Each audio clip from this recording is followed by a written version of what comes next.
There was always going to be skepticism. I think that's just the general nature of people maybe who haven't seen a sports psychologist or have never talked to a therapist. It's kind of not, don't like when people use the word mumbo jumbo, but you get a little bit of that at the beginning of why are we doing this? What benefit is my kid going to see from this?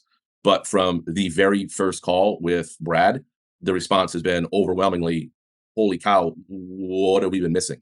Especially for some of our older parents whose sons are freshmen and sophomore in high school.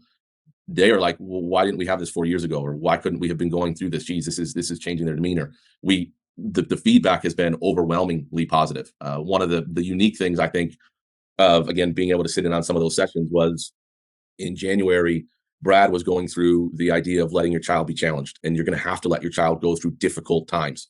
And some of it was, how parents react to referees. And I was just watching the chat on the side of parents' responses, and there were some things where, again, in full kind of just laying it out as it was, Brad would lay something, and one of the parents was like, "Ouch, that really struck home." And I think that was good. Is that the conversations for the parents aren't the same as what they are for the kids, and there's not a whole lot of kind of going back, well, your kid said this or the parent said this. It's really focused on how to help your kids get through, and again, how to help the parents manage themselves and let the kids grow a little bit. Cool. What's the main reason you'd recommend Säkerzys to another club?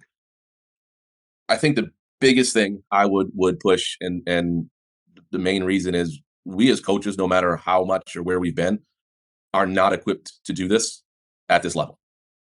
Plain and simple. Like I can pull up my theories of motivation course book from college from 25 years ago, and I might be able to pull up 2 or 3 things, but I am not in a position to be able to have a conversation and provide useful tools because I don't have the background in it. There's certain limits, I think, to what coaches and clubs resource wise can provide. And so if there is an outside resource that's an expert in the subject matter, then you should utilize it. I think we do that in other areas.